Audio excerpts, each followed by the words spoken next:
isang ex-general na si Mayor Magalong, ibinulgar kung ano ang ginagawa sa akap ng ibang mga kongresista na kakampi ni Martin Romualdez. Ibinulgar niya mga idol. Pakinggan po natin mga idol ang sinasabi ni Mayor Magalong tungkol sa akap. Pakinggan po natin mga idol. Ito na. Katotohanan lang naman sinasabi natin.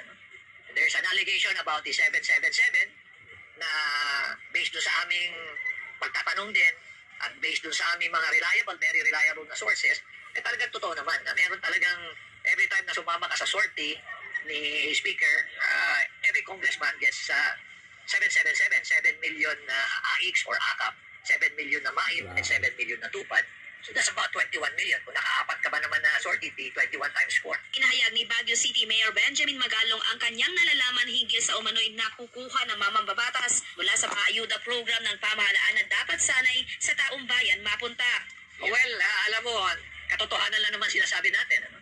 There's an allegation about the 777 na based doon sa aming pagtatanong din at based doon sa aming mga very reliable na sources, talagang totoo naman na meron talagang every time na sumama ka sa sortie ni Speaker, every congressman gets 777, 7 million na AIX or AKAP, 7 million na MAIP, and 7 million na tupad.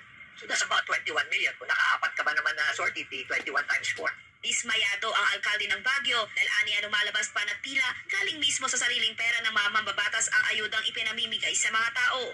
So nakakalungkot isipin. When in fact, dapat itong mga pondo na to, ang nag-administer nito, nagbibigay nito are the appropriate, let us say for AIX or AKAP, dapat yan, social welfare, yung MAIP, yung DOH yan. Tapos yung tupad, dole. Dapat coordinated to sa local government because if there's anyone who really understand what is happening on the ground, these are the local government unit. Sinabi rin ng alkalde na hindi naman trabaho ng mga mambabatas ang mamigay ng ayuda, kundi ang gumawa ng batas. Ang trabaho nila is gumawa ng batas. Pero kung pagkakaperan, mabilis din sila. Hindi pa yun. Meron pa rin silang pork barrel sa mga pondo ng DPWH. Meron din sila sa pondo ng DA. Meron din sila pondo sa education. Nandiyan lahat eh. Kapag yung local government, hirap na hirap. Yung mga local government, hirap na hirap kami. Nakakalungkot nga eh. Hindi ko naman sinasabing lahat ng mababatas. Marami rin mga mababatas tayo matitino talaga. Ayun. Pero ano ba talaga ang intention natin? Empower ang local government. Lagi na lang. Pagdating sa policies, pagdating sa mga guidelines, empower the local government. Pero pagdating sa pondo, iba naman. Ang laki kasi ng impact ng funding sa local government. Kung talagang gusto mong i-empower, isa yan sa mga dapat mo bigyan. Yung appropriate na funding. Grabe mga idol. Pinagduloko lang tayo mga idol. Parang niluluto ng sariling mantika ang taong bayan.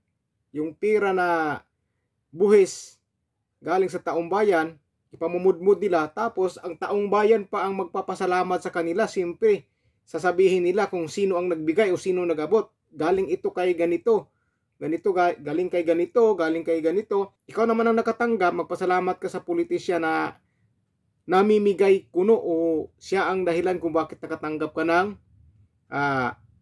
akap. Pero sa katotohanan, niluluto lang po ang taong bayan sa sariling mantika dahil pira po ng taong bayan yung pinamimigay nila o ipamimigay nila. Ganon po ang katotohanan mga idol. Niluluto tayo sa sarili nating mantika ng mga yan. Buti na lang andito si Mayor Magalong at ibinulgar niya ang katiwalian o katotohanan dyan sa akap at saka sa DPWH. Diyan sila kukuha ng pira para pamudmud para sa eleksyon. Grabe mga idol. Talagang matindi na ang pangyayari sa bansa natin mga idol. Kaya may isang obispo mga idol na nagsasabi na gusto niya maibalik o gustuhin niyang maibalik ang mga Duterte na mamumuno ng bansa nang mawala na yung mga korupsyon sa Pilipinas o korupsyon sa ating bansa. Pakinggan niyo po mga idol ang sinabi mismo ng obispo na gusto niyang maibalik ang mga Duterte sa pamumuno ng bansa. Ito po mga idol. Nangangarap ng Duterte mabalik. Oh, di ba? Yung mga hindi pumalakpak, bahala kayo. Ako po, kung matetreten sila sa pagtakbo ng mga Duterte, matreten sila. Bakit? matitino yung Duterte. Ako po, kahit obispo nung panahong iyan ay lumalaban, ako po'y kasama. Ako po'y nangitim. Ako inalukan na maupo sa kabinet. Hindi ko tinanggap. Ang gusto ko'y makita siyang namamahala. Kung anong ginawa niya sa Davao, gawin niya sa Pilipinas. At ginawa niya sa Pilipinas. Mabalik yun, ako po ay matutuwa. Kung mayroong napakabait, Pilipino na. Basta matino ang nagpapatupad. Tama. Yan po ang nagustuhan ko sa Duterte administration. Ako po'y nangangarap na ang Duterte mabalik. Pansinin nyo, noong panahon niya na nakaupo, mga politiko'y takot na gumawa ng mali. Pati pulis, pati sundalo, takot. Aba, biglang, anong nangyari? Ngayon ang mga kurakot mga nakaupo. Grabe.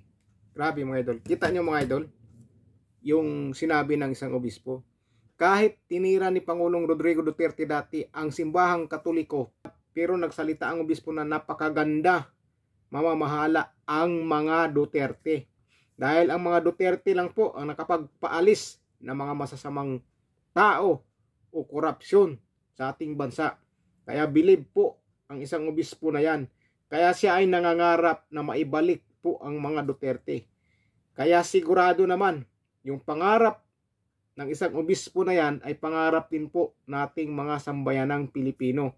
At malapit na po yan matutupad sa pamagitan ni VP Sara Duterte na siya na po ang mamuno ng bansa para maibalik ang kapayapaan sa bansa. Yung mga masasama sa kalye o sa kalsada ay malinis na naman ulit at yung korupsyon sa ating bansa ay matigil na po. Kailan pa po ba natin dapat matigil yan kung wala na talagang pera ang gobyerno? Paano na lang ang bansa natin? Puro utang na lang ang mangyayari. Puro utang. Tingnan nyo ngayon, ang is magiging 15% na po ang ikakaltas sa bawat manggagawa sa private sector. Umpisa na po ngayong January. Malaki na po ang kaltasan. 15%, biruin nyo po.